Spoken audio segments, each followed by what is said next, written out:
C'est sans doute l'un des passages les plus marquants de la fin du marathon budgétaire. Guy Marius Sagna, toujours égal à lui-même, n'y est pas allé par le dos de la cuillère face au ministre des Finances et du Budget qui défendait à l'occasion son budget 2024. Mohamedou Moustapha Ba a vu les 12 ans du président Macky Sall résumés à la lettre D par celui qui se dit la voix des sans-voix. Sa politique, notamment d'endettement, a été aussi remise en cause et le tout dans une pertinence aisée. En cette fin de marathon budgétaire et des 12 ans du président Macky Sall, la seule lettre qui me vient à l'esprit, c'est la lettre D. D comme détournement de deniers publics. D comme détournement des richesses du Sénégal au profit des maîtres impérialistes du président Macky Sall. D comme dilapidation des ressources des Sénégalais.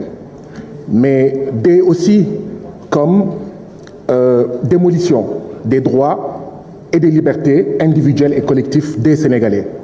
Mais dès comme dette, vous nous avez endettés comme pas possible, 1826,5 milliards à payer par le Sénégal en 2024, c'est-à-dire 150 milliards par mois, c'est-à-dire 5 milliards par jour, c'est-à-dire que chaque fois que le Sénégal aura 100 francs, il devra payer 26 francs CFA. Dès comme détenus politiques. Tous ceux qui sont contre la politique du président Macky Sall sont des détenus politiques ou menacés de l'être, comme l'est aujourd'hui le chef de l'opposition, maire de Ziguinchor, candidat à l'élection présidentielle prochaine et futur 5e président de la République du Sénégal.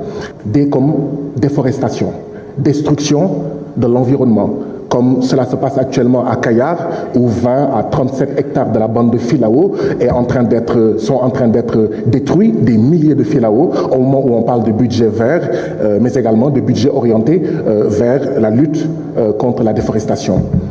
D comme dictateur comme l'est aujourd'hui le président Macky Sall. Et Guy Marius Sagna en rajoute, annonçant un tout autre Sénégal sous Ousmane Sonko. Mais D de l'espoir. D de l'espoir. D de l'espoir parce que ce budget-ci, c'est le dernier budget néocolonial. C'est le dernier budget parasitaire, Inch'Allah, parce qu'en 2024, nous allons tourner cette page. D comme déraciner le système néocolonial. D comme déconstruction, ce que nous allons faire.